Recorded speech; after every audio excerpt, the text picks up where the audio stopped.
G'day Heat fans, Chris Hartley here with Harts in the Hot House, catching up with all your latest Brisbane Heat gossip. Well, while we're a few months away from BBL2 and the Brisbane Heat getting underway at the Gabba, the Queensland Bulls got off to their first game of the season against South Australia. And if you did get a chance to catch any of the action, you would have seen that one of your favourite Heat stars, Ben Cutting, had a match to remember. His first-class 100. I have to say it was one of the most exciting things I've seen out here. His 100 came off about 70 balls, so he did it T20 style, which holds him in good stead, certainly for BBL2. I have to say, Cutsy is one of the biggest hitters in Australian cricket. Once he winds up, he can smack the ball anywhere.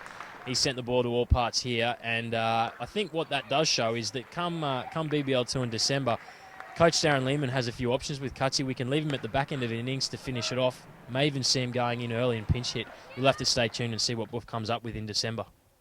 On a lighter note from the inner sanctum, I've already had a crack at a couple of the Adelaide Strikers players, but it's time to line up one of the Brisbane Heat players, signing Joe Burns. Now, I said that one of the Strikers had a bit of dramas when he dropped his phone and cracked his tooth.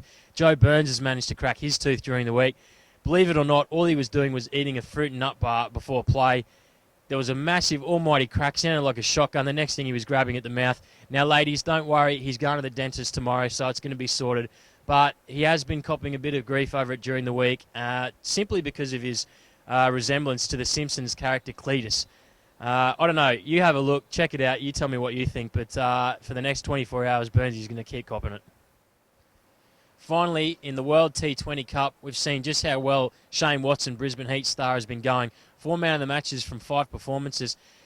Big semi-final coming up against the West Indies. And Watto's brilliant performances, have they actually been to the detriment of the rest of the team? No one in that middle order has really spent a lot of time. So I'm interested to see just how they're going to go. A bit like against that last game against the Pakistanis. If they lose a couple of wickets at the top, just how they'll fare in that middle order. Don't get me wrong. Guys like Cameron White, George Bailey, Glenn Maxwell, these guys are all fantastic players who can clear the pickets. No dramas about that. They just haven't had a lot of time to get momentum in this tournament. So fingers crossed, Shane Watson blasts them to all parts of the park and we don't even have this problem.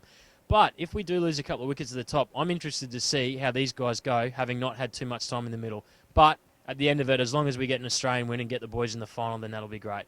So that's all your information this week, Heat fans. Signing off, Chris Harley, Hearts in the Hot House. Catch up with all your latest information and gossip next week. See you then.